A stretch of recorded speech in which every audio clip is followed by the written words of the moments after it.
Lagay sa baso. Ay, walang yan. Hindi pala nakasave. Ako. Naku po, ulit. Ako po, hulay. Oh, mga mare. Hello. Kumusta ka dyan? Ayan ho, ang ginagawa ng aking ama Dinay sa Canada. Dati ho ang pinapala kay, ano papa? Dati ang pinapala tayo ng baboy. Ngayon ho, Ngayon ho, yelo na. kamusta naman ho ang buhay din sa Canada? Okay naman, maayos naman. Hindi na mamahong tayo ng baboy. Napoprosin lang. Yun lang, napuprosin. Yan ho, ang buhay din eh. Hindi naman ho kalamigan, ayos lang. Wow, yan ho ang paligid.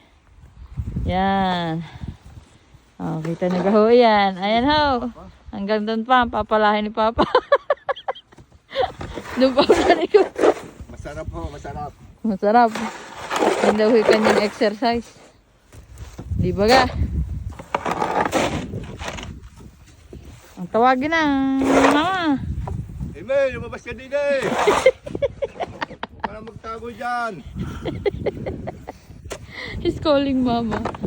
Isa, yeah. Yeah. Mahulog ka na